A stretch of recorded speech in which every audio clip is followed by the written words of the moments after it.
차원이 되었으므로 회의 속개를 선언합니다.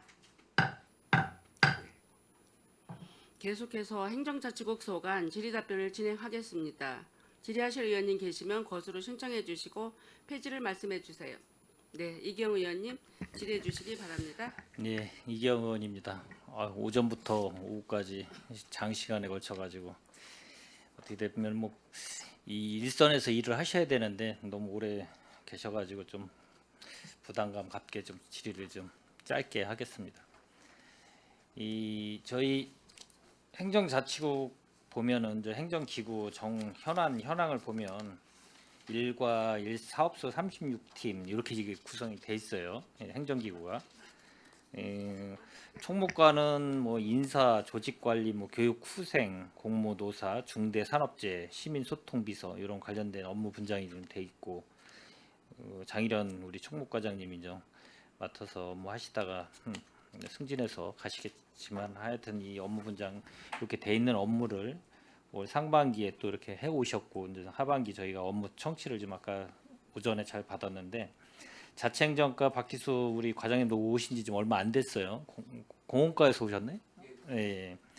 그래서 자치행정 쪽하고 주민자치, 또 시정협치, 대외협력, 자원봉사센터 뭐 이런 거 관련돼서 이제 업무 분장돼 있고 우리 양혜욱 교육청소년 과장님은 이제 교육정책 또 제일 많이 또 어떻게 보면 예산이 제일 많이 우리 행정자치국에서 정책 사업이 많다 보니까 아마 제일 많이 예산이 편성돼 있는 과이기도 하고 교육 정책이나 교육 지원, 청소년 시설 운영, 장학관 뭐 이런 거 관련돼서 업무를 아마 정책 사업 포함해서 거의 정책 사업이 뭐 거의 한 90% 이상 되겠지만은 이런 관련돼서 업무 분장이 돼 있고 또 임상성 우리 회계과장님은 이쪽 어떻게 보면은 우리 평택시의 모든 격리 뭐 이런 관련된 전체적인 거 관련돼 가지고 회계 처리를 하는 부서기 때문에 계획 관리나 뭐 워낙 계약이 많다 보니까 그 또 팀도 나눠져 있는 부분이 좀 많은 것 같아요. 그리고 재산 관리 특히 이제 우리 평택시가 갖고 있는 공유재산이나 여러 가지 관련돼서 관리하느냐고 또 그것도 나름대로 힘드실 텐데 그것도 중요한 역할이니까 또 이 회계과에서 관리하시고 아까 여러 의원님께서 말씀하셨듯이 또 청사 관리 우리 청사가 또 워낙 많다 보니까 그 관리하는데도 또 신경을 쓰셔야 되고 그 정보통신과 같은 경우는 뭐 우리 이제 정보기획이나 행정정보, 정보보안 아까 보안 관련돼서 말씀하셨지만 통신 운영, 통신 허가 이런 관련돼서 이 업무 분장이 좀 돼 있는 것 같습니다. 그리고 민원행정과는 좀 민원봉사, 뭐 가족관계 등록 여건, 민원 콜센터, 아까 생활민원, SOS 요 관련된 또 업무가 분장이 좀 돼 있고 종합관제사업소는 뭐 CCTV 운영하고 교통지도 단속 방치 차량 뭐 이런 관련돼 가지고 이제 종합관제사업소에서 모니터링하면서 여러 가지 업무 관련된 걸 하고 있는데 이제 제가 이제 이거를 계속 뭐 행정자치국에 대해서 어떻게 보면 우리 기획행정하고 제일 맞는 요 이 명칭하고 제일 맞는 데가 어떻게 보면은 이 행정자치국이에요. 저희 기획행정위원회하고 이름으로만 봤을 때는 그래서 이제 어떻게 보면 이 전체적인 구조 이 행정자치국이 6과 1, 사업소 36개 팀으로 돼 있기 때문에 워낙 또 거대한 조직이기도 하고 그래서 이런 조직이 어떻게 돼 있나 이런 관련돼 가지고 이제 업무 보고를 받는 자리니까 관련된 정책 사업이든 사업음이야 뭐 당연히 잘 추진해 가지고 진행하는 부분이 있을 거고 그걸 통해서 어차피 마무리 12월까지 업무를 잘 추진해 가지고 이 그 결과에 따라서 또 뭐 예산도 편성하고 우리 또 행정사무감사를 통해서 지적도 하고 하기 때문에 아까 여러 의원님들께서 하나하나 다 짚어가지고 그 업무에 대해서 성격상 어떻게 진행되고 있는지를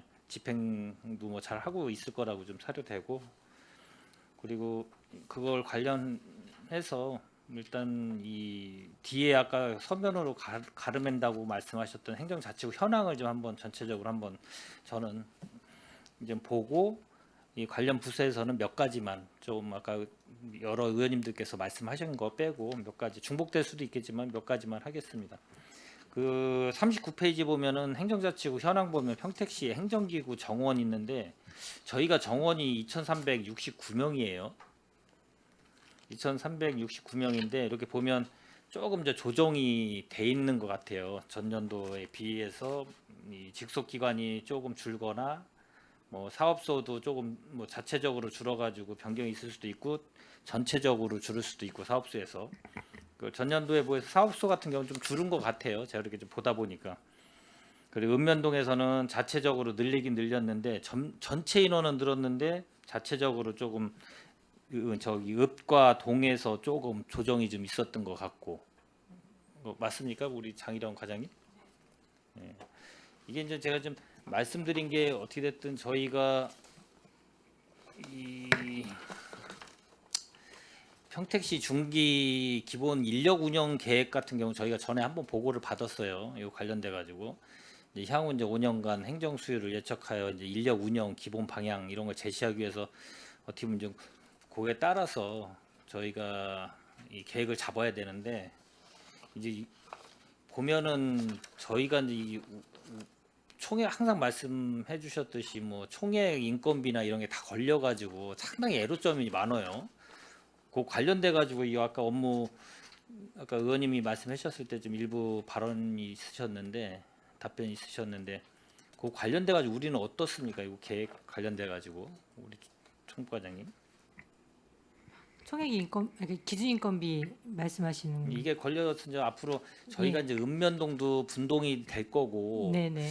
이 나름대로 인력 배치하기가 상당히 좀 애로점이 있을 텐데 그 관련돼서 계획을 좀 아마 갖고 계실 텐데 예, 맞습니다. 지금 저희가 2,369명으로 2003년부터 23년부터 지금 3년간 이제 동결이 되어 있습니다. 그리고 이제 기준 인건비는 작년에는 어, 중앙에서 내려온 이제 기준 인건비액이 1,960억이었고요.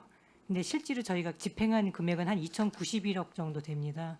그래서 이미 131억이 이제 오버가 됐는데 그 초과된 금액 중에 또 초과 허용액을 좀 빼고 하면 저희가 최종적으로 이제 행안부에서 인정하는 초과액이 한 50억 정도 됩니다. 그리고 올해는 기준 인건비가 2,055억으로 기준이 내려왔습니다. 근데 저희들이 이미 예산 세운 인건비를 총 이제 특별회계 일반회계 이제 합산을 해보니까 2,227억 정도가 돼서 이미 한 172억이 초과가 됐습니다. 근데 또 유감스럽게도 저희가 이제 지금 운영을 하다 보니 인건비가 조금 부족할 것 같아서 이번 추경에 아마 7억을 정도 좀 증액을 해야 될 상황이 생겨서 뭐 최종적으로 보면 한 180억 정도가 좀 오버됐다, 초과가 됐다 이렇게 보시면 되고요.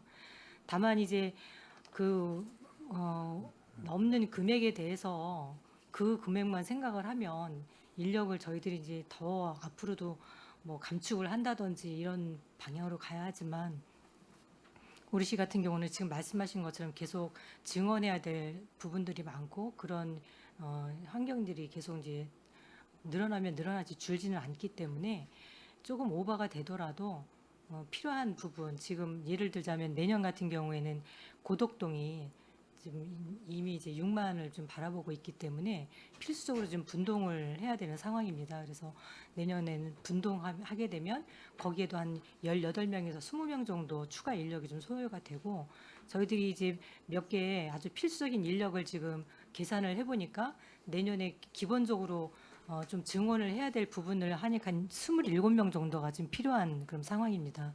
아까 말씀드린 고덕동 포함하고 통합 돌봄팀이라든지 안중 출장소가 준공이 되게 되면 청사 관리하는 또 부분이 있어야 되고 또 화양도 소관이 이제 준공이 되면 거기 운영하는 인력이 또 한 3명 정도 필요하고 해서 총 아무리 저희들이 줄여도 27명은 증원해야 될 지금 상황이 되지 않겠나 지금 그런 방향으로 지금 예측을 하고 있습니다.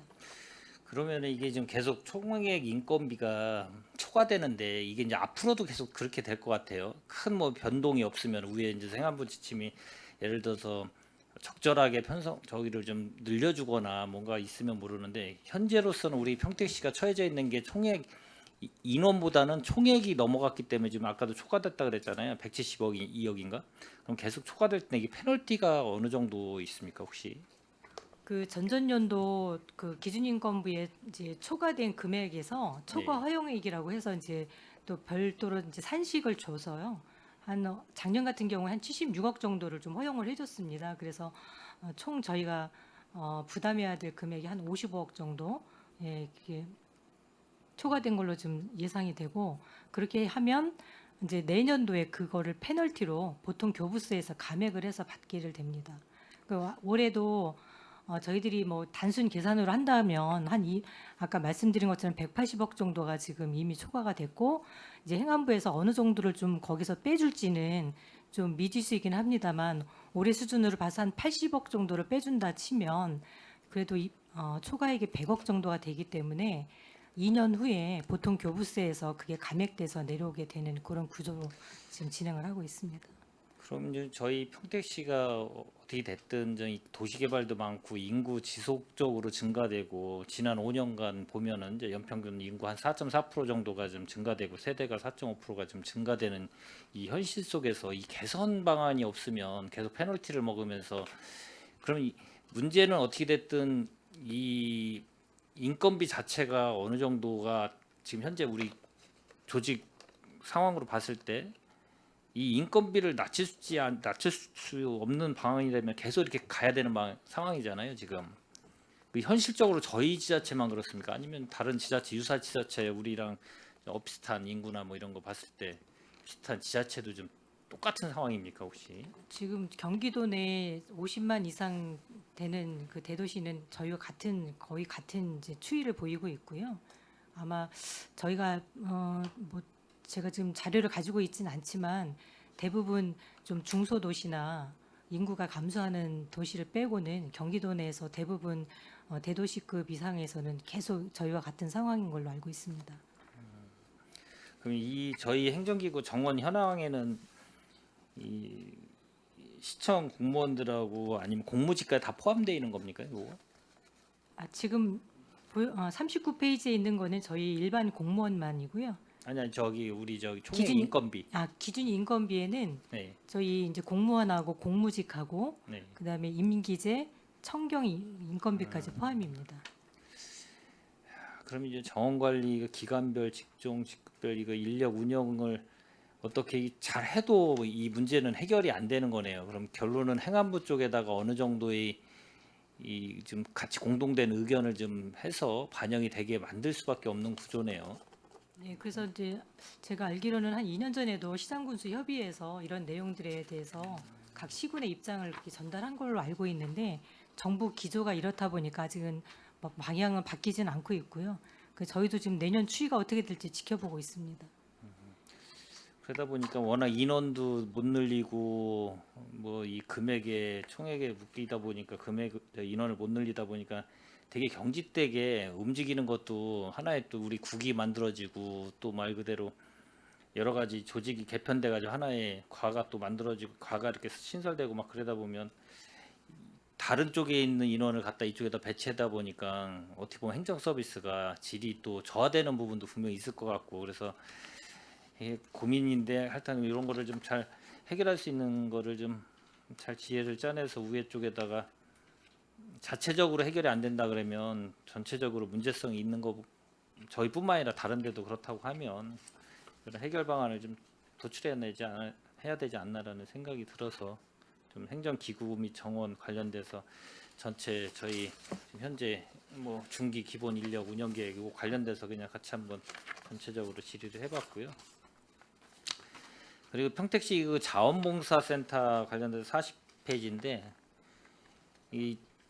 여기도 자원봉사센터가 계속 이렇게 증가돼요. 보니까 센터 등록 봉사자 수도 증가되고 활동 인원도 좀 뭐 거의 뭐 대동소이는 하지만은 좀 늘어나는 것 같고 증가되는 것 같고 등록 단체도 늘어나고 활동처도 조금씩 늘어나고 상당히 계속 늘어나는데 이 운영하는 데는 크게 문제가 없습니까 혹시?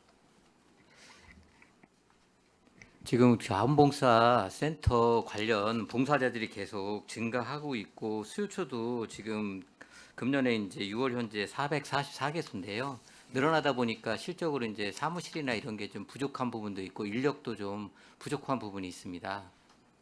그러니까 전년도 12월 31일 기준 대비 보면은 등록 봉사자 수도 거의 16만 8,650명에서 17만 정도 17만 뭐 한 871만 명 정도 이렇게 해서 좀 늘어난 것 같아요. 늘어났고 자원봉사자 수요처도 444개였는데 전년도 기준은 431개.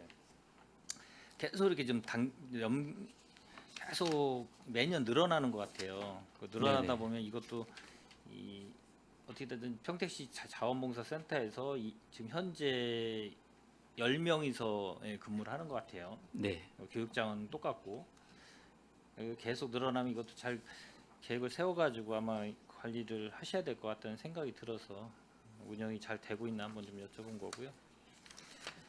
그리고 이 41페이지 국내 지방자치단체 자매결연은 뭐 아까 여러 의원님께서 말씀하셔서 우리 현재 이제 자매결연 신안군은 자매결연이 2019년 11월 5일 날 이렇게 체결한 것 같고 충청북도 제천시는 2020년 3월 17일 날 이렇게 이제 자매결연은 협약을 체결했는데 요 관련돼서 좀 뭐 교류 같은 거나 이런 거는 좀 잘 활성화되고 있습니까? 앞서 말씀드린 바와 같이 그 자매 결연 맺은 도시하고 그 행정 교류를 내실하기 위해서 이제 관련 공무원들끼리 서로 정책에 대해서 벤치마킹을 실시하고 있고요. 그다음에 그 새마을이라든지 그때 갔던 단체들끼리 시민 단체끼리 서로 교류할 수 있도록 이렇게 장을 좀 마련하고 있습니다. 네. 그리고 좀 아까 뭐 언급하셨지만은 원주나 뭐 원주 이번에 저기 했고 우리가 이제 추후에 다음 달인가요? 언제 이제 공주인가? 예, 어디하고 8월 네, 예. 공주하고 또 자매 결연을 협약을 체결할 예정이고 관련돼 가지고 뭐 체결하면 뭐 단순히 자매 결연만 하는 게 중요한 게 아니라 뭐 잘 또 서로 간의 교류를 해야지만 그 의미가 있는 것 같기 때문에 잘 관련돼서 사업도 좀 진행해 주시기를 좀 바라겠습니다.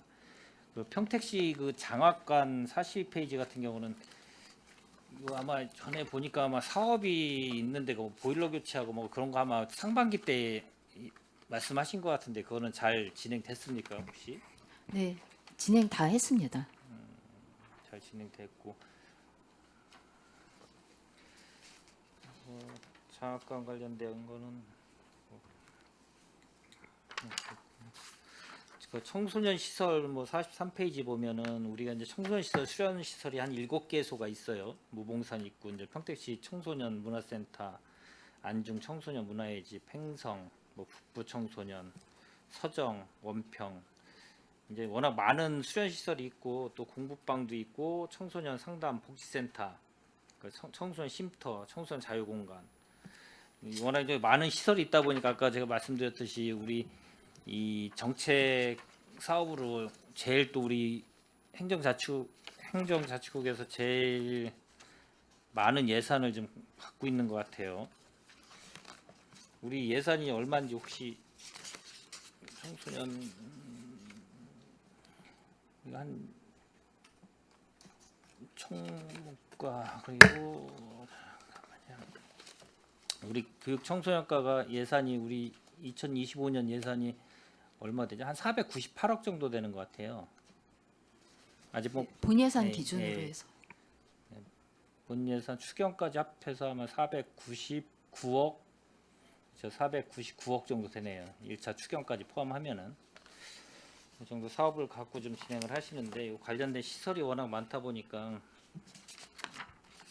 잘 좀 해서 관련돼 가지고 이런 관련된 관리도 그렇고 어쨌든 정책 사업도 그렇고 여러 가지로 제일 많은 예산이 또 편성되어 있으니까 좀 잘 우리 청소년 과장님께서도 올해 잘 진행을 좀 해주시길 좀 부탁드리겠고요.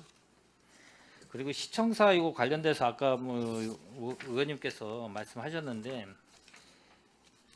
이 전체적으로 어떻게 보면은 뭐 저도 7분 발언을 통해서 발언을 했지만은 우리 남부 우리가 이제 고덕동으로 신청사가 옮겨감으로써 우리 남부 청사가 어떻게 됐든 본청이 결론은 모든 인원이 한 900명 정도가 그쪽으로 가고 나머지 예를 들어서 나중에 출장소가 될지 아니면은 뭐 구청이 될지는 뭐 그거에 따라 추후에 이제 어떻게 행안부 지침 따라 가지고 바뀌겠지만은 워낙 많은 반 정도의 우리 공무원들이 줄고 거기에 드나드는 여러 가지 민원인들뿐만 아니라 모든 회의 이런 걸 비춰봤을 때 상당한 영향을 미칠 것 같아요. 그래서 이제 거기에 관련된 지역구 뭐 시의원님, 도의원님도 마찬가지고 국회의원님도 마찬가지고 모든 분들이 이제 거기에 대해서 또 예민하게 또 반응을 할 수밖에 없는 거고. 그래서 아까도 이제 용역을 말씀하셨지만 1차, 2차 나눠서 하신다고 했고 어떻게 됐든 이제 우리가 추진하는 이 고덕동에 신청서가 젖으면 다 전부 본청에 있는 이 부서들은 갈 수밖에 없는 거고 그랬다고 거기에 이제 외부에 나가 있는 우리가 지원해주는 어떻게 보면은 다 흩어져 있는 사업소도 뭐 이런 거 당연히 들어올 수밖에 없겠지만은 부조금으로 받고 있는 그런 데도 다 들어올 수밖에 없는 우리가 그런 걸 좀 협조를 구하든가 해야 되고 그다음에 100% 우리가 보조해서 임대해 주는 데도 마찬가지고 그런 건 이제 용역을 통해서 아마 정리가 될 것 같아요. 그래서 그거를 이 단순한 그 설계 용역하고 그다음에 그걸 어떻게 활용할 건지 우리가 100% 평택 12만 갖고 들어가서면 한계성에 부딪히고 아까 500억 이상 넘으면 투시 받아야 되고 그러니까 여러 가지 이 허들이 생길 수밖에 없는 건데 이제 이 민간하고 관련된 여러 사업도 할 수 있는 거는 2단계에서도 고민을 할 필요성은 충분히 있을 것 같아요. 우리 과장님은 어때요? 생각하시는 게? 그 예를 들어서 이제 민간이 개발에 참석하고 이런 거는 여러 가지 그거는 뭐 그거는 뭐 쉽지 과장님이 지금 제가 판단할 그렇죠. 문제는 아니고 네. 이제 제가 말씀드리는 거는 이제 1단계 용역을 지금 해서 아까 얘기했듯이 뭐 이 타당성 용역하고 건축 관련돼 가지고 용역을 해서 뭐 내진 설계든 뭐 어떻게 여러 가지 보강을 할 수밖에 없는 구조고 이제 2단계로 추후에 만약 한다 그러면 그 지금 있는 현 상태의 청사만 갖고는 분명히 본청이 옮겨가면 그만큼 거기는 여러 가지 상권이나 여러 가지가 미치는 영향이 분명히 생기기 때문에 2단계 용역을 할 때는 전반적인 걸 시야를 좀 넓게 해야 되지 않나 그 말씀을 좀 드리는 거예요. 여기서 뭐 판단할 수 있으면 용역을 다 할 필요가 없죠. 네. 공무원분들이 다 하셔야죠. 뭐 용역 자체를 왜 하겠어요. 용역을 한다는 거는 전문 분야에 있는 분들한테 의견을 과업지 시설 갖고 그걸 다 모아서 어떤 게 안을 갖고 제일 좋은가를 이제 판단하려고 용역을 고액을 들여서 용역을 하는 거기 때문에 이제 생각은 제가 이제 물어보는 거는 앞으로 그렇게 진행을 잘 하셔야 된다는 생각을 좀 말씀드리려고 한 네. 거고요. 그리고 이 4페이지 아까 저기 평택시 통합 30주년 시민 대화합 축제 요거는 뭐 다 의원님들이 계속 여기에 업무 보고 책자에 있기 때문에 말씀을 해주셨는데 이거 한 가지 뭐 아까 전에 타임 캡슐을 아마 어디에다가 이렇게 선정이 됐나요? 당초에는 저희가 이제 새로 이제 건립되는 신청사 부지에다가 저희들이 이제 당초는 예상을 했었는데 이제 시기가 좀 안 맞다 보니 일단 제막식은 저희가 한박산 공원에서 제막식을 하고요. 그 이제 타임캡슐을 저희가 수장고에서 보관을 하다가 나중에 신청사가 건립이 되면 그 인근 적정한 부지에다가 다시 이렇게 묻는 걸로 그렇게 좀 계획을 하고 있습니다. 아, 제막식만 한박산에서 하고 예, 수장구에서 보관하다가 이제 시청사 건립 후에 예. 그때 이제 적절한 위치를 선정해가지고 하겠다는 그런 말씀이죠. 예, 네. 알겠습니다. 그리고 5페이지 보면은 아까 뭐 중기 기본 인력 운영 계획 수립 요 관련 거 대해서는 제가 말씀을 드렸으니까 이 혹시 고덕동 행정환경 변화에 대한 인력 운영 방안 말에서 고덕동 분동 같은 경우는 저 어느 정도 어느 시기 정도 예측을 합니까? 다음 달 한 6월 정도 되나요? 아니 저 내년? 내년 정도로 예상을 하고요. 네. 그거는 이제 자치행정협직과에서 분동을 결정을 하고 저희가 이제 그 추이를 봐서 그 직원들을 배치하는 걸로 그렇게 진행을 하려고 합니다. 그러니까 어찌됐든 행정기관 예를 들어 뭐 읍면동이라든지 아니면은 우리 본청이든 뭐 의회든 아니면 녹색건축하고 그다음에 우리 총무과하고 또 다 회계과하고 다 관련이 좀 있어요. 그걸 잘 관련 부서에서는 협의해가지고 그거를 잘 이 업무 협조를 잘 해야 될 부분이 있어서 그거 좀 말씀을 드렸습니다. 그리고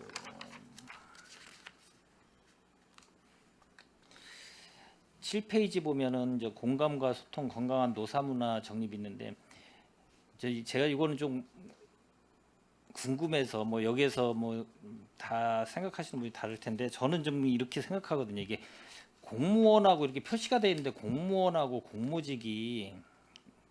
공무직 근로자하고 과연 뭐가 다를까라는 생각이 들어요. 저는 예전부터 그런 생각을 많이 했거든요. 근데 이제 어떻게 됐든 현 상황에서는 뭐 그렇게 나눠질 수밖에 없고 뭐 누군가가 얘기했을 때 공무원은 뭐 공무원법을 따르고 공무직 근로자는 근로기준법을 따른다.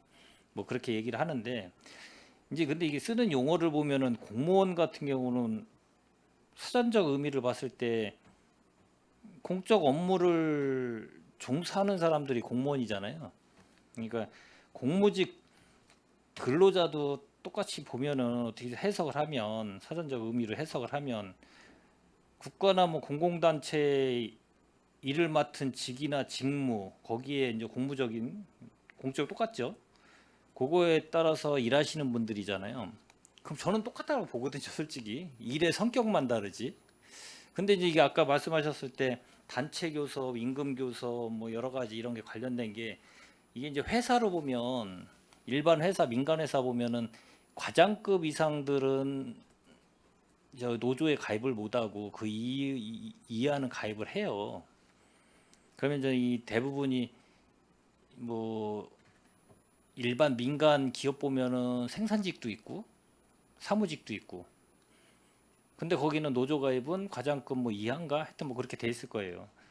근데 이제 공무원 쪽은 보면은 왜 이렇게 나눠졌는 이건 이제 상위 쪽에서 이제 논의를 하고 법으로 여러 가지 고민을 할 필요성은 앞으로는 이제 있다라고 보는 거고 뭐 여기서 뭐 바꿔가지고 할 수 있는 부분도 아니고 임금도 마찬가지고요. 이제 그런 거를 우리도 이제 앞으로는 우리 대한민국도 좀 바꿔가야 되는 게 아닌가라는 생각이 들어서 말씀을 드렸고 공무원 노조가 갑자기 확 줄었어요. 19%로.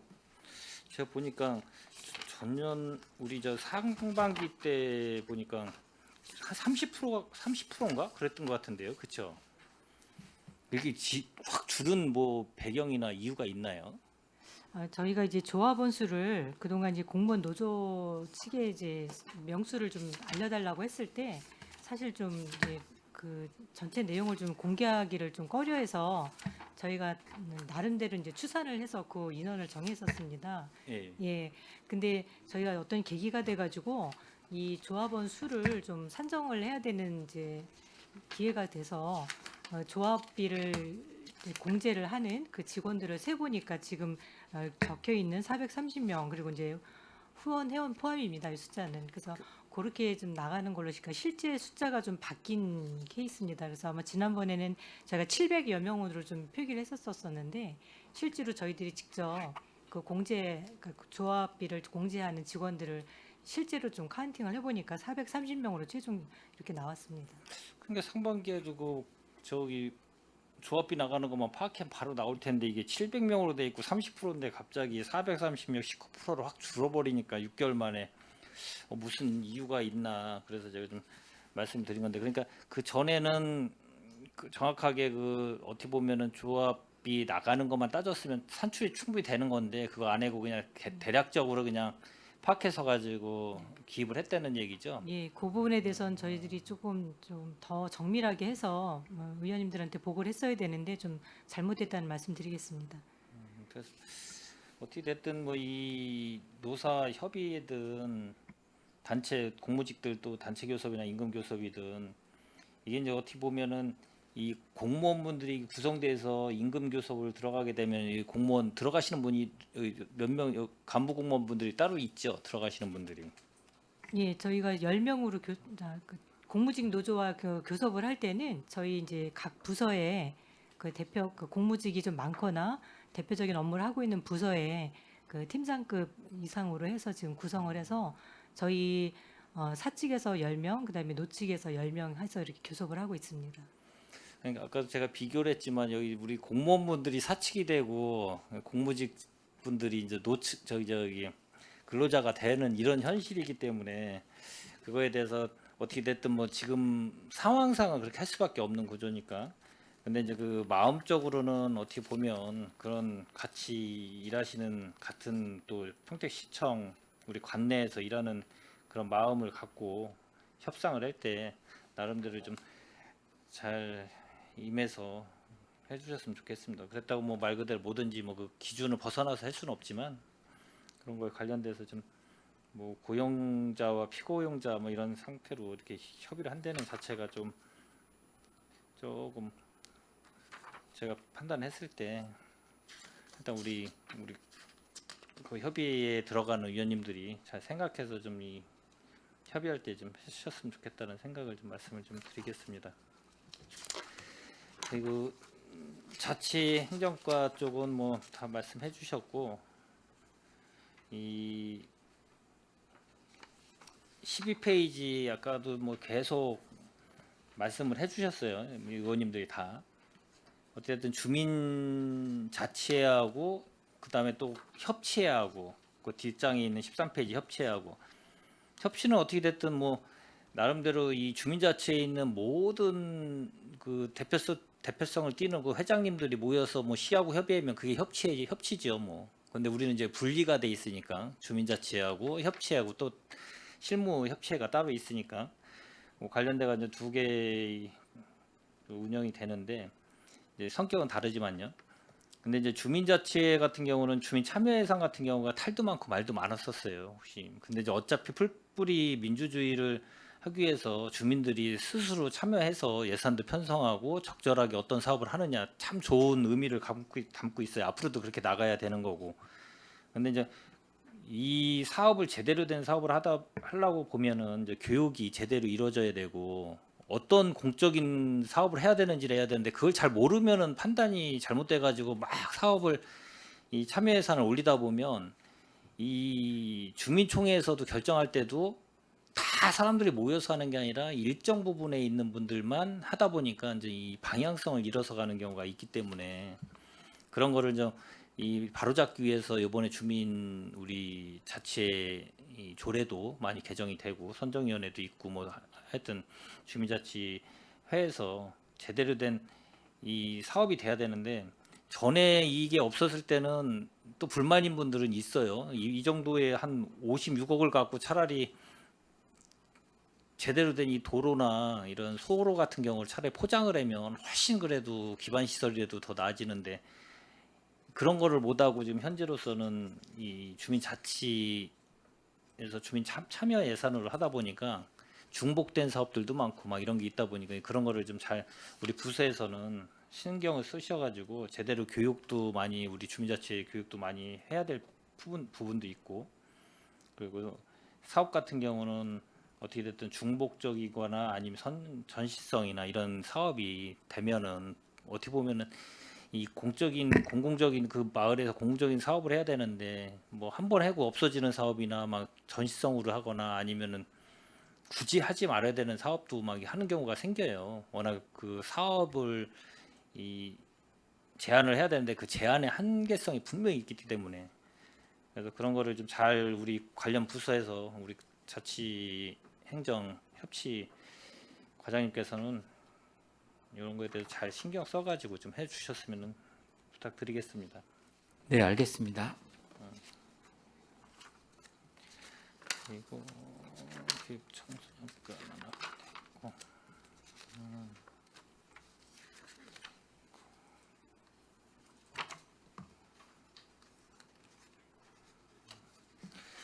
있고, 아까 하나 제가 이거 하나만 맞아. 예. 요 34페이지 요 생활민원 SOS 기동 처리반 운영 있잖아요. 이거를 운영하면서 사업비가 얼마나 들어갑니까 혹시?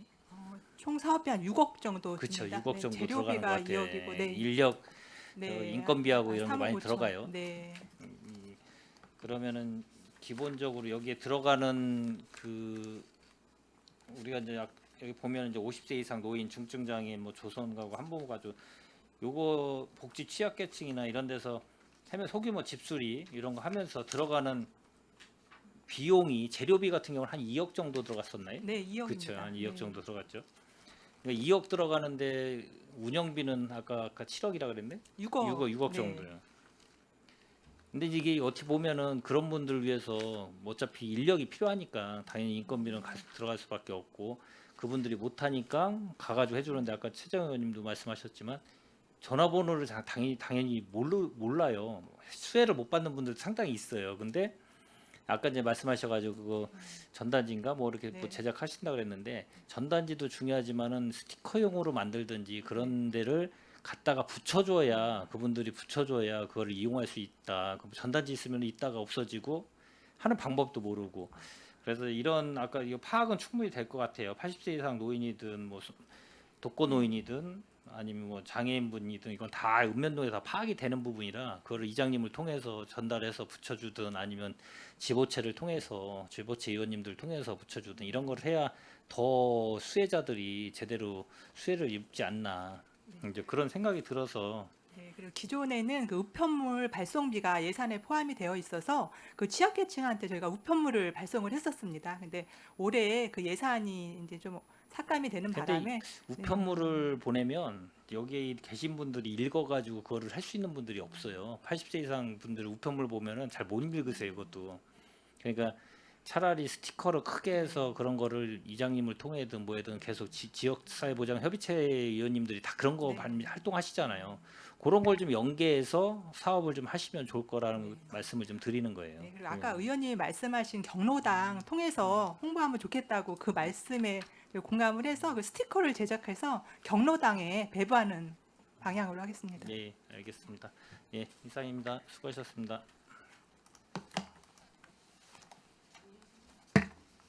네, 이기영 의원님 수고하셨습니다. 김명숙 의원님 질의해 주시기 바랍니다. 네, 김명숙 의원입니다.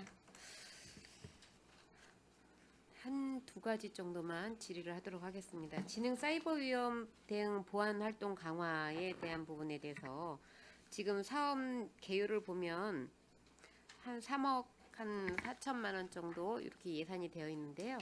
사업 내용에 보면 모의 훈련 실시라고 되어 있습니다. 모의 훈련에 대한 그 시나리오는 어떻게 되어 있습니까? 저희가 모의 훈련은 그 사이버 테러 대비해서 주로 이제 웹 해킹을 한다든지 또 디도스 공격을 한다든지 그런 해킹 메일로 또 담당자들한테 사용자들한테 메일을 보내서 악성 코드를 배부한다든지 이런 시나리오들이 있기 때문에 그거랑 같이 연습을 해서 그거에 대응 방안을 마련하는. 뒤에 말을 좀 정확히 해주시면 아, 제가 네. 좀 하겠습니다. 말끝을 흐리셔서 뒤에 내용을 제가 못 들었거든요. 네. 지금 보면 추진 계획의 맨 아래쪽에 있는 웹 해킹이나 디도스에 대한 부분 모의 훈련과 같이 연계해서 하겠다라는 말씀으로 하신 것 같은데 네, 맞습니까? 맞습니다.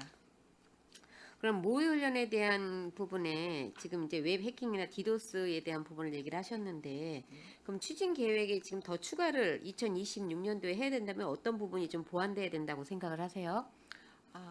지금 현재는 지금 웹 해킹 같은 약간 랜섬웨어 같이 요새 ES24라든지 아니면은 그 서울보증보험 같은데 그 랜섬웨어가 돼서 이제 랜섬웨어 네네. 공격 당하는 경우가 많이 있습니다. 그래서 요새 특히 또 악성 코드 같은 건 지능화가 되어 있기 때문에 그거를 대비해서 이제 보안 장비들을 점검해서 도입을 할 계획이 있고요. 그리고 또 이제 디도스 같은 경우도 현재 패턴이나 이런 거에 맞춰서 이렇게 연습을 강화할 예정입니다. 지금 생성형 AI가 많이 대중화가 되고 있고 이걸로 인해서 문제가 발생되는 게 종종 언론에 의해서 나오고 있습니다. 네, 맞습니다. 네, 이 부분에 대한 그 탐지 기술 도입에 대한 부분이 지금 설명에서 빠진 것 같은데 그 부분은 어떻게 예상을 하고 계세요? 생성형 AI에서 그 악성 코드나 이런 거를 만드는 거는 저희가 이제 위에서도 뭐 국정원이나 이런 데서 그거 관련된 그 탐지나 이런 정보들이 내려옵니다. 그러면은 그거에 맞춰서 저희도 보안 장비나 이런 쪽에 그 정책을 다 심어서 그 저희 시뿐만 아니라 또 위에 경기도청이라든지 공공기관에 대한 부분은 다 담겨져 있습니다. 네. 네.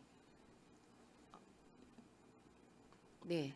그 매뉴얼은 공공기관에 대한 부분이 다 담겨져 있고 교육기관에 대한 매뉴얼도 담겨져 있고 네네. 그런데 이제 평택시에서 지금 전반적으로 검토되고 있는 부분에 대한 부분을 2026년도에 대한 부분을 여쭤본 거고요. 지금 현재 그 우리 평택시에서 해킹에 대해서 보안에 문제점이 생긴 사건들은 몇 건 정도 있습니까? 지금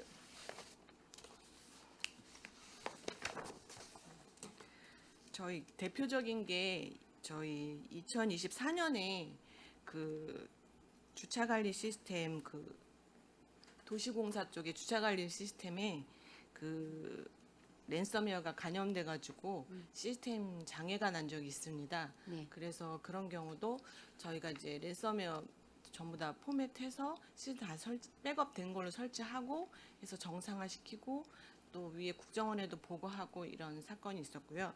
그다음에 송탄 출장소의 주차관제 시스템에도 랜섬웨어가 해서 그것도 처리한 적이 있습니다. 그러면 지금 평택 시는 보안성 검토에 대한 부분은 그 직급별로 의무화가 되어 있나요? 네, 정보화 사업을 할 때는 다 무조건- 의무화죠? 네, 치매 사고 매뉴얼은요? 치매 대응 매뉴얼도 저희 돼 있습니다. 사이버 보안 치매 매뉴얼이 돼 있고 그 매뉴얼이 언제 만들어진 거예요? 매뉴얼은 그 국정원 지침에 따라서 만들었기 때문에 네. 좀 기간은 정확히 기억하지 못하나 만든 지는 오래됐습니다. 그러면은 2024년도에 상위법이 개정이 된 건 알고 계세요? 그 매뉴얼에 대한 부분이? 그거는 확인하지 못했습니다. 본 의원이 25년도에 대한 사업 부분 질의를 했고 네. 26년도에 대해서 추진할 수 있는 방향에 대해서 여쭤봤고 그러면 그 26년도에 대해서 추진할 방향에 대한 부분은 법이 개정이 되고 그다음에 그 어떤 정비된 부분에 대해서 이해하지 않으면 26년도 계획이 한 달 뒤면은 세워질 텐데 그런 부분에 대해서는 좀 놓치고 가시는 것 같아요. 네, 확인한 다음에 정정토록 하겠습니다. 정보통신망법이 2024년 8월 14일자로 개정이 됐고요. 그 부분에 있어서 지금 매뉴얼화되는 부분에 있어서도 수정이 돼야 될 부분이 있습니다. 그래서 그런 부분도 잘 챙겨 주셔야 되고요. 네, 알겠습니다. 지금 그 소프트웨어라든지 아니면은 그 사이버 침해 이런 부분에 있어서 저희가 과하다 싶을 만큼 대응할 수 있는 매뉴얼들이 만들어져야지만 공공성에 대한 어떤 부분들이 이게 스톱이 되면 안 되는 사항이지 않습니까? 네. 그런 부분에 대해서 직원들에 대한 교육은 어떻게 이루어지고 있습니까? 매년 전체 직원들을 대상으로 보안 교육하고 개인정보 보호 교육을 실시하고 있고요. 몇 회 정도 이루어지고 있죠? 전체 직원 교육은 1회 정도 이루어지고 있고요. 네. 그다음에 이제 용역사라든지 이제 각각 정보화 사업과 관련된 용역사라든지 담당자들도 다 추가로 한 번씩 더 하고 있습니다. 그러면은 담당자나 용역사는 2번 정도를 하는 거고 네네네. 전체 직원들은 한 번 정도를 하고 있는 거네요. 네네네. 이거 하고 났을 때 그 성과 분석이나 이런 부분들에 대한 부분은 나온 게 있어요. 미진한 부분이나 이런 부분들이 좀 나타나줘야 되는데. 그 교육 관련된 거는 저희가 이제 그러니까 해킹 메일 같은 경우에 확인되지 않은 메일이 왔을 때는 이제 그 메일을 열어봤을 때 해킹 메일이 악성 코드가 심어졌을 때 신고하게 된다든지 이런 매뉴얼이 있습니다. 근데 그런 매뉴얼대로 실행하지 않았을 때는 그 담당자한테 교육을 한번 시키고 다시 한번 또 해킹 메일을 보내서 연습을 해서 그 확인되지 않은 메일들이라 이런 것들을 읽지 열지 않도록 않겠고. 이렇게. 그러니까 최신 해킹 사례를 기반으로 해서 지금 교육을 한다는 말씀이시잖아요. 네네네. 정보보호 그러면 교육 강화에 대한 부분인데 그러면은 지금 내부 정보 유출 방지 같은 경우에 좀 어떻게 하고 있으세요? 내부 정보 유출은 일단은 저희가 이제 PC 관련은 저희가 이제 자료가 외부로 유출되지 않도록 UX 저장 장치나 이런 것들이 연동되지 않도록 다 지금 막혀 있고요. 그다음에 다시요. 정확하게 설명해 주세요. 지금 PC 같은 경우는 이제 사용자들이 내부 자료를 이제 외부로 반출하지 못하도록 자료를 저장하거나 이렇게 빼서 나갈 수 없도록 다 네트워크 상으로 시스템적으로 막혀 있고요. 매체 그 제어 매체 제어 시스템이 시스템. 다 있다는 네네, 거잖아요. 맞습니다. 네, 그거는 기본으로 있는 거고 또 그다음에는 그 다른 거는 시스템적으로 보안 장비 외에는 예를 들어서 개인적 DB 보안이라든지 이런 보안 프로그램 이런 것들을 설치하도록 하고 있는 게 다입니다. 더 추가돼야 되는 부분이 있다고 생각을 하세요? 지금 취약한 부분이나 이런 부분? 저희가 지금 보안에 대해서는 강화하고 있고 최선을 다하고 있지만 지금 이제 사이버 테러나 이런 것들이 점점 지능화되고 있고 그다음에 패턴도 다양화되고 있어서 이제 신규 장비들이라든지 이런 것들 제안사들이 많이 오고 있습니다. 그래서 좀 더 강화해야 될 것은 강화하도록 이렇게 하고 있습니다. 노력하고 있습니다. 내년에 변화되는 부분이 어떤 부분들이 지금 그 계획을 하고 계세요? 현재는 내년까지는 계획을 구체적으로 제가 알고 있지를 못해서 지금 올해 그 관련돼서 지속적으로 이제 내년에도 할 계획이고 또 이제 보안 장비라든지 이런 게 노후화돼서 패턴 감지를 못 한다든지 이런 것들은 좀 장비를 업그레이드해서 이렇게 차단할 계획입니다.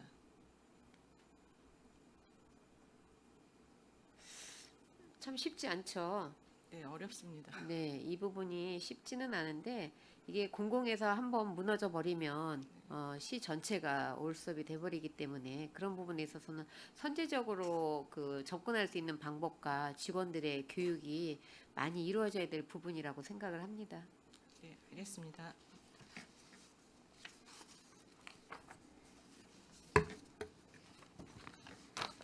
(36) 페이지 시민안전을 위한 24시간 관제 실시에 대한 부분입니다. 자, 추진 계획에 관제 효과 향상을 위한 우선순위 중점 관제 실시를 하신다고 되어 있는데 우선순위는 어떤 순위로 두는지 뭐 보편적인 거는 다 알고 있고요. 추가적으로 더 올해 접수된 것 중에서 우선순위 어떤 부분을 두셨는지 그리고 하반기에도 어떤 식으로 중점적으로 두고 이 사업을 하실 건지에 대한 부분을 설명해 주시면 좋겠습니다. 우선순위로 관제를 실시하는 거는 밑에 단서 조항으로 달려 있는 거는 얘기 안 하셔도 되고요. 예, 그분은 자료로 되어 있지 않습니까? 네. 이거 말고도 이 자료는 지금 한참 전에 만들어진 거잖아요. 네. 그 사이에 많은 민원들이 발생을 할 거예요. 그렇죠? 예, 민원이 많은 부분이기도 하고 근데 이 방범 CCTV 관제는 민원 접수에 의해서 관제를 하는 것보다는 기존의 방범 CCTV 설치되어 있는 거를 계속 이렇게 로테이션으로 해서 관제를 하는 사항이고요. 네.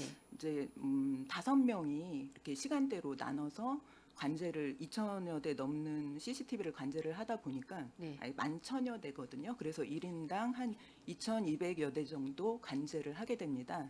그래서 이거를 이렇게 로테이션으로 자동 시스템으로 해서 관제를 하는데 아무래도 다중 밀집 지역이나 그리고 행사 같은 거 많이 이렇게 다중으로 모이는 곳 이런 곳을 집중적으로 관제를 하고 있습니다.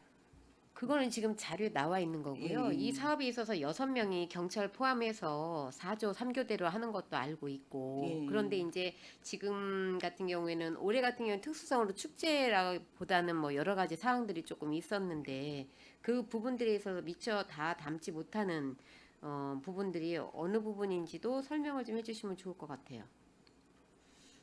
없어요?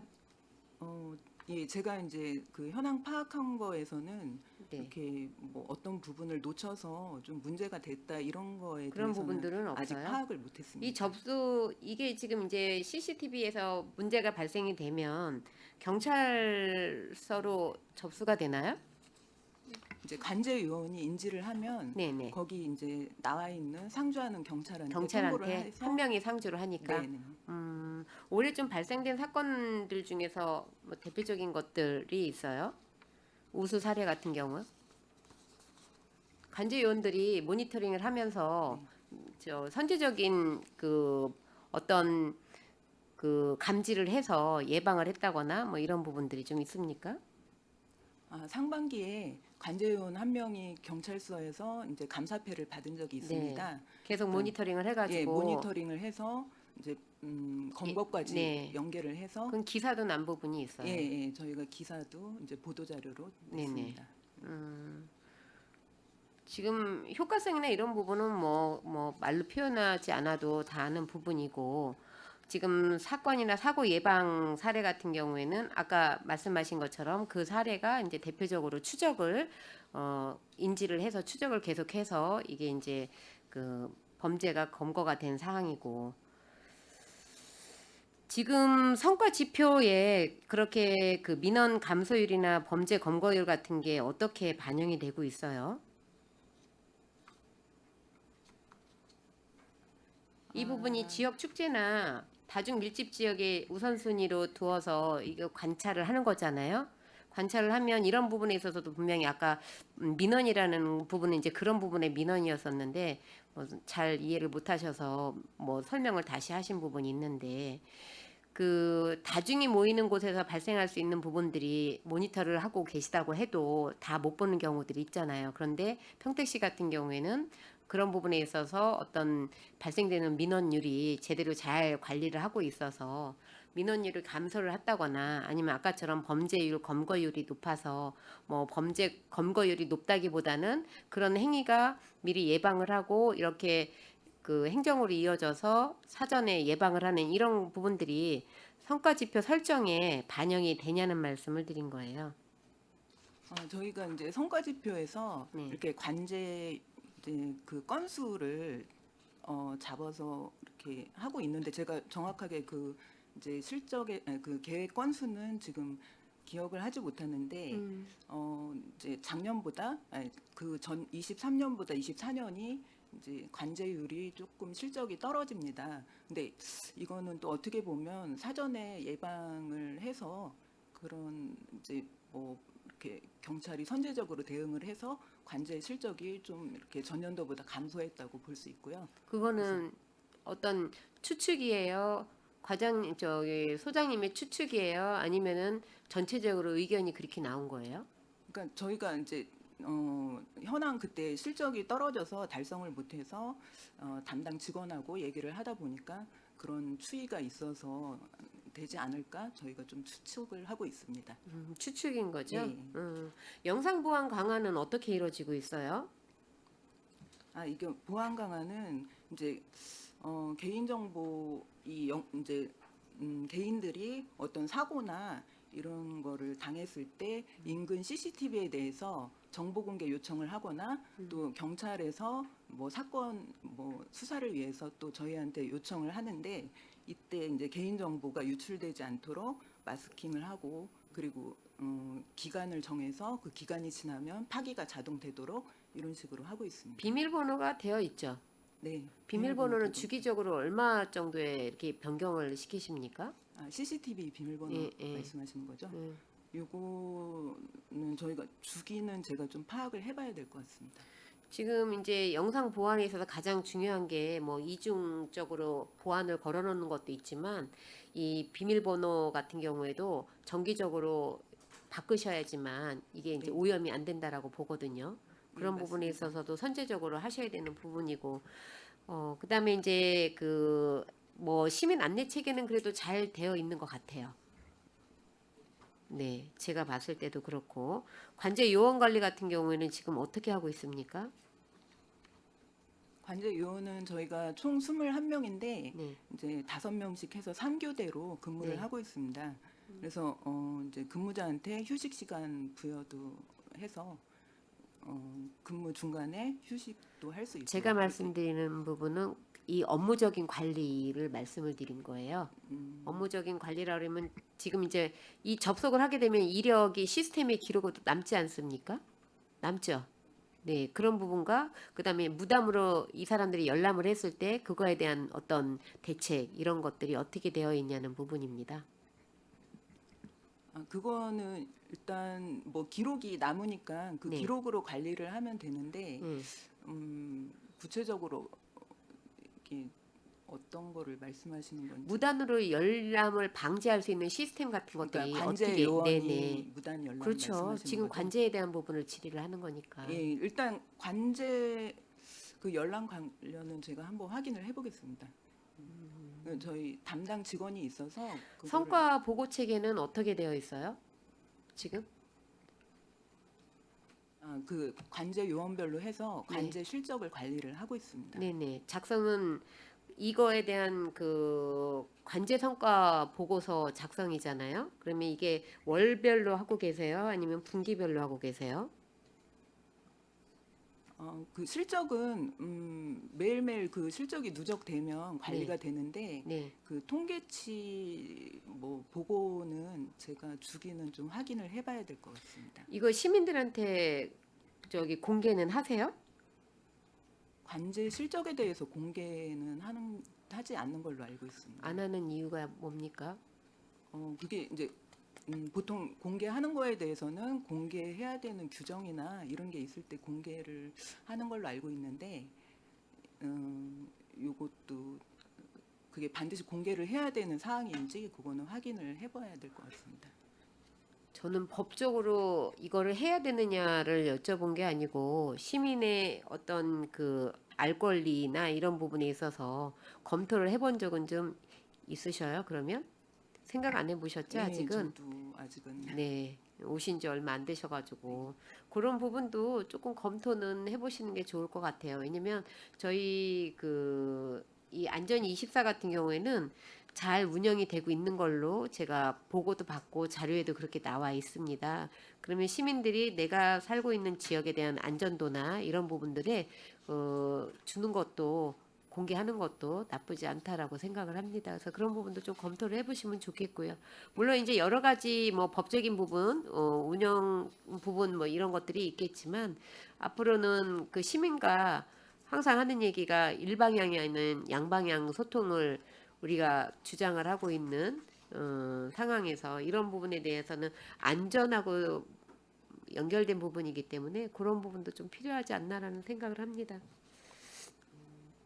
지금 기대 효과 같은 경우는 시민 안전 확보라고 하셨잖아요. 그럼 내가 어떻게 안전을 지금 보호받고 있는지에 대한 부분이기 때문에 공개하는 것도 한번 검토는 뭐 필수 조건은 아니지만 해보시는 것도 바람직할 거라고 생각을 합니다. 네, 알겠습니다.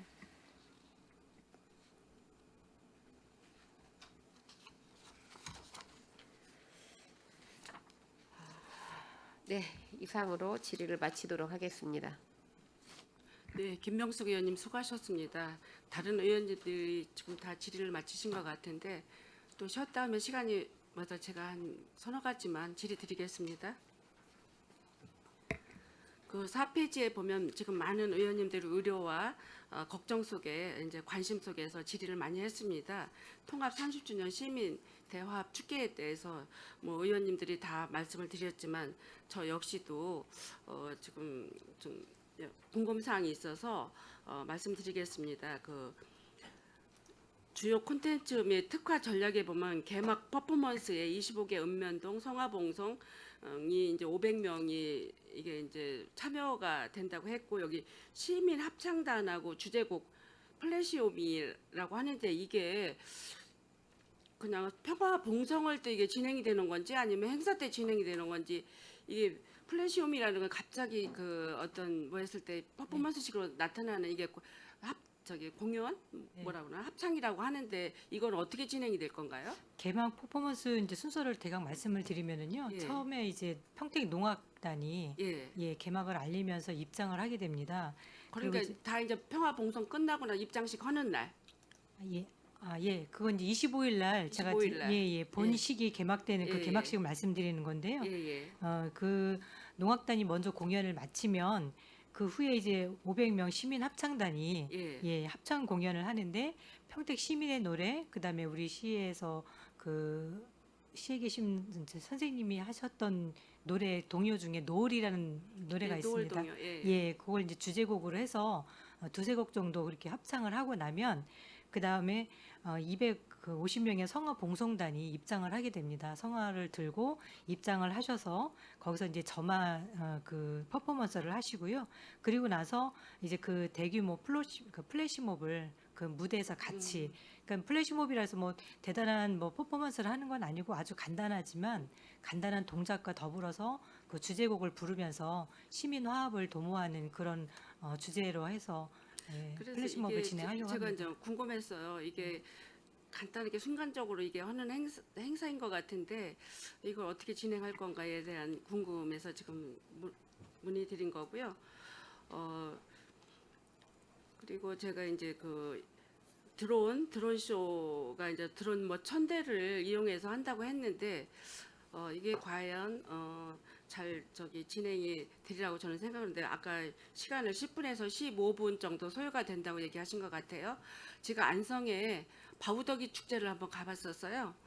그런데 거기에 이제 드론으로 그 바우더기 그 행사에 대한 그 이벤트 그 행사를 하는데 너무 잘하는 거예요. 그 바우더기 생애에서부터 바우더기 춤서부터 줄타기서부터 하는데 진짜 감동이더라고 그게. 이제 그래서 과연 우리도 30주년 기념 통합을 하는데 어떤 표현을 거기에다 할 건가 드론 쇼에다가 여러 가지 그 평택 30주년 통합은 평택의 과거도 있고 지금 평택의 현재도 있고 또 앞으로 미래도 있잖아요. 이제 그래서 그 과거는 도농 복합 도시의 그 농촌이고 지금은 현대에서 AI 전자 시대로 가는 어떤 그 길목에 있는 거고 미래는 과연 어떻게 표현을 하실 건가 이런 게 조금 궁금해요. 이제 그래서 평택시의 전과 현재 그리고 미래 형상 이런 거를 좀 드론상에 이렇게 해서 형상을 띄울 건지 궁금해가지고.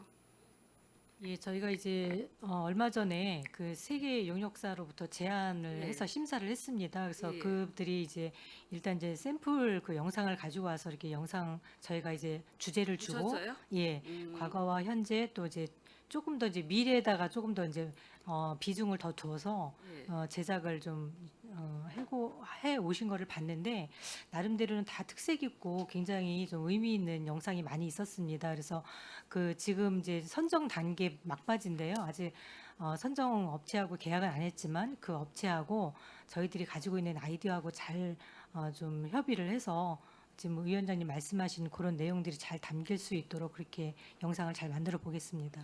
그래 우리가 이제 지금 과거도 중요하고 현재도 중요하지만 우리가 미래 지향적인 그 도시 이미지 표현도 굉장히 중요할 것 같아요. 그래서 이런 거 빠짐없이 물론 이제 우리 과장님이 또 이제 다른 국으로 가시지만 그래도 총무 과장님으로 계실 때 이거 계획이 준비 단계를 좀 잘 해놓고 가셨으면 하는 바람에서 제가 이제 말씀드려본 겁니다.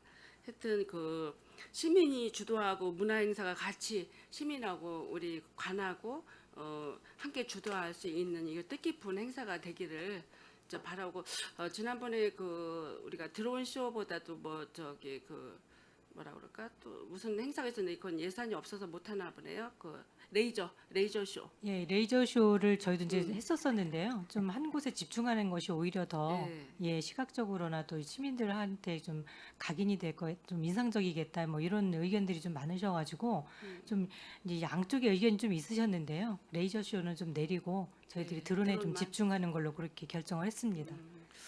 하여튼 이게 그 아마 지금 지난번에 우리가 포럼도 이제 진행을 하긴 했지만 이거 그 영상 같은 걸 미리 지금 의원님들이 미리 이렇게 좀 볼 수 있는 기회가 되는지 모르겠네요. 예, 일단 지금 7월 말일자에 저희가 이제 착수 보고회를 할 거고요. 그때 이제 위원님들께서 좀 많이 오셔서 같이 좀 의견을 나눠주셨으면 감사하겠다 말씀드리고 저희들이 이제 중간이나 이제 최종 보고에도 적절한 시기를 잡아가지고 위원님들한테 보여드리는 기회를 갖도록 하겠습니다.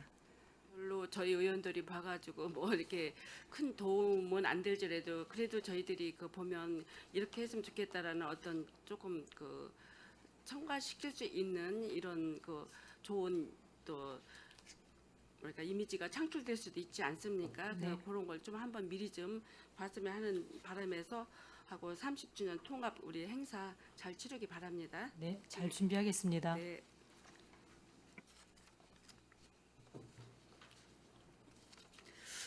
그리고 6페이지 한번 봐주시면 미래를 준비하는 교육 함께하는 지원 복지가 있습니다. 저희가 얼마 전에 그 의회에서 조례를 발의해가지고 그 장례 서비스에 대한 지원을 저희들이 한 것 같은데 이게 신규 장례 서비스 지원 31명한테 이게 해줬다는 건가요? 앞으로 하겠다는 건가? 이게 저희가 이제 5월 30일 기준으로 해서 슬쩍을 이제 31명으로 보고를 드리는 내용이고요. 장례 서비스 지원은 위원님께서 이제 마련해 주신 이제 좋은 지원 제도인데 저희들이 이제 시행을 해보니까 예. 당초에는 좀 인력 지원 서비스가 훨씬 많을 거라고 예상을 했었는데 예. 인력 지원 서비스하고 물품 지원 서비스가 거의 비슷하게 나왔습니다. 그래서 직원들이 잘 활용하고 감사하게 이용하고 있습니다. 아 그래요? 이게 좋은 제도라 그래서 의원들이 또 공직자들 생각해서 이거 저희들이 저 개정을 하고 만드는 그 우리 그 조례거든요. 그래서 잘 이용한다 하니까 다행이고요. 하여튼 잘 이용해 주시기 바라고. 그다음에 21페이지 한번 봐주세요. 청사 안전성 강화 및 활용 계획 수립이 있습니다. 여기에 이제 아까 주차장을 이제 본청 주차장 이용 관용 전기차가 41대라고 그랬죠? 41대인데 충전 시설이 14개라고 얘기를 했는데 이게 개선차가 이제 전기 주차 및 충전 시설을 이제 지금 지하에 있나요, 이게? 지상화로 이제 안전성을 확보한다고 그랬는데. 네, 지금 지하에 관용차 전용 충전기 8대가 지하에 있습니다. 8대가 있어요. 그래서 이거를 이제 지상화한다는 거죠. 네, 그렇습니다. 그리고 우리가 이제 저기 본 청사에 이제 새 청사로 이사하잖아요. 이럴 때 이런 시스템을 잘 도입해서 이건 미리 좀 하셨으면 좋을 것 같은데 계획은 어떻게 하고 계셔요? 그거는 새 청사는 저기 녹색 건축 사업과에서 예. 이런 모든 법령에 맞도록 잘 준비하고 있는 걸로 그래 알고 있습니다. 왜 제가 이거 이제 궁금해하냐면 지금 구도심이나 기존 도심에는 이게 이거 주차장이 다 지하에 좀 있어요. 지하에 있는데 저희가 작년에 그 평택시의회에서 주차장 연구회가 있었어요. 연구회가 있어서 제가 강동구라고 하면 이제 서울에서 구도심이거든요. 구도심에 이제 주차장이 너무 부족하잖아요. 옛날에 계획된 도시라. 그랬더니 그 안말공원이라는 공원이 있는데 거기에 주차 시설이 있더라고요. 있는데 그 제가 가니까 전기차 충전소가 다 지하에 있었어요.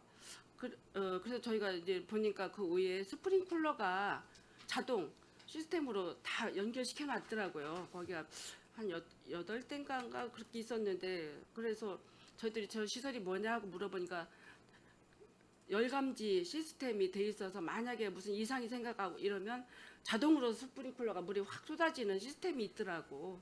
그래서 혹시라도 저희 그 시청뿐만 아니라 동사무소나 어디 이제 구도심권에 있는 여기 수공탄 출장소나 뭐 이런 데라도 혹시 지하 주차장이 있어서 전기차 충전소가 있다고 하면 이런 시스템 그 스프링클러 자동 열 감지기 이런 걸 하시면 좋을 것 같아요. 이제 그래서 저희들이 이걸 벤치마킹 하고 왔었어요. 이제 그래서 궁금 사항이 있어서 말씀드린 겁니다. 네, 알겠습니다. 예. 29페이지 한번 봐주세요. 안정적 행정 서비스를 위한 정보 인프라가 있습니다.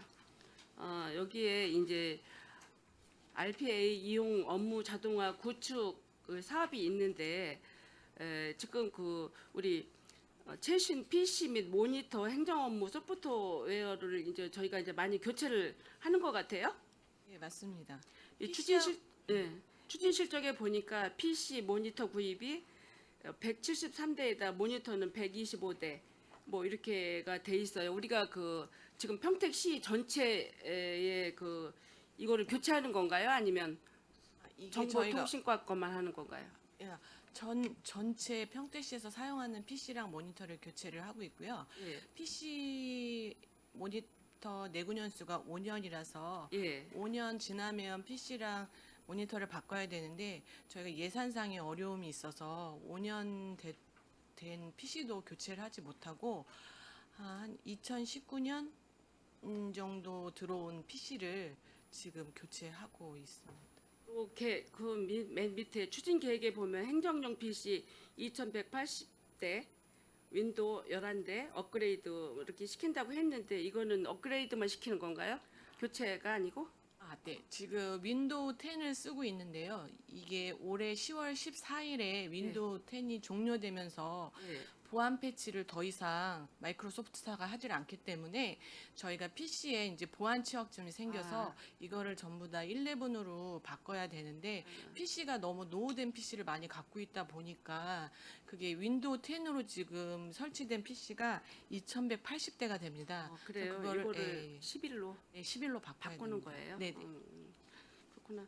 궁금해서 이게 그 우리 평택시에도 노후된 PC는 뭐 예산이 허락된다면 빠른 저기 최신 걸로 바꾸는 게 좋다고 생각을 합니다. 저희들도 집에서 컴퓨터나 뭐 이렇게 핸드폰을 쓰더라도 신 제품을 써야 빠르고 윈도우도 빨라지고 모든 일들이 원활하게 되는데 이런 비용은 평택시에서 예산이 좀 들어가더라도 공무원들이 빨리빨리 일을 할 수 있도록 새로운 PC로 좀 교체가 돼서 이렇게 되면 민원 행정도 빨라질 거 아니에요. 이제 그래서 이런 거는 좀 바람직하다고 저는 생각을 합니다. 네, 알겠습니다. 우리 예산과장님은 어떻게 생각하세요? 회계과장님 참 이런 거 예산팀에 전달을 잘 예, 하도록 전달해서 하겠습니다. 네. 이게 빠른 PC를 쓰는 것도 공무원 보급하는 것도 시민을 위한 봉사거든요. 예, 이런 거는 빠르게 좀 교체를 좀 했으면 하고요. 마지막으로 우리 그 37페이지 불법 주정차 무인 단속기 설치 안정적인 환경 구축이 있습니다. 예. 여기에 보니까 추진 실적과 추진 계획에 이렇게 보니까 예산이 총 들어가는 예산이 한 23억 5,300만 원 정도가 이렇게 예산이 좀 들어가는 것 같아요. 들어가는 것 같은데 저는 그 추진 실적에 보면 패스워드 관리 솔루션 도입이라고 좀 얘기를 했습니다. 요거에 대한 이게 예산이 1억 3천 정도 들어가는데 이게 어떻게 된 시설인지 이게 그 뭐 두 가지가 방향을 쓰는데 한 가지가 고장 나면 다른 걸 전화해서 빨리 쓸 수 있는 시스템이라고 그러는데 정확한 설명 좀 부탁드릴게요. 이 패스워드 관리 솔루션이 예. 이제 CCTV마다 부여되어 있는 패스워드가 있는데요. 예, 예. 이거를 이 시스템을 도입해서 이제 관리를 이렇게 솔루션으로 해주는 건데 아까 김명수 의원님이 예, 말씀하신 것처럼 패스워드를 주기적으로 예. 변경도 해주고 그리고 해킹에서도 이제 막아주- 막아주고 보안성을 강화하는 그런 시스템입니다. 그러니까 이런 시스템도 우리 불법 주정차 무인 단속기 이런데 신규 설치되는 모든 그 저기 시설에 이런 게 좀 같이 지금 장착이 되는 건가요? 네, 이 각 CCTV마다 다 이렇게 암호가 부여가 돼서요. 예. 이거를 총괄적으로 관리를 하는 시스템입니다. 그러니까 저희들이 여러 가지 이제 그 CCTV 그 시설이나 우리가 그 주정차 위반뿐만 아니라 그 CCTV로 인해서 어떤 범죄 행위 같은 것도 이렇게 좀 포착이 될 수 있지 않습니까? 그럴 때 이런 시스템이 도입이 돼서 진짜 빠르게 또 불편하지 않게 이 시스템을 도입을 해서 처리한다면 여러 가지 그 행정상에 도움이 좀 많이 될 것 같아요. 그래서 최신 그 시설을 많이 도입을 하네요. 네, 아무래도 행정 효율성을 위해서 이런 시스템을 계속 이렇게 주기적으로 도입하고 검토를 할 예정입니다. 하여튼 그 많은 그 시설들이 예산이 이것도 꽤 이제 많은 예산이 좀 소요되고 있는데 이런 행정적 빠른 그 서비스를 위해서는 이게 도입될 수 있고 예산이 허락된다면 이런 것도 빨리빨리 교체가 가능이 되고 새로운 장비로 교체가 된다면 좋을 것 같습니다. 네. 더 이상 질의하실 의원님이 안 계시므로 행정자치국 소관 2025년 하반기 주요 업무 보고에 대한 질의 종결을 선언합니다. 행정자치국장님을 비롯한 관계 공무원 여러분 수고하셨습니다. 원활한 회의 진행을 위해 잠시 정의하고자 하는데 의원 여러분 이의 있으십니까? 이의가 없으므로 10분간 정회를 선언합니다.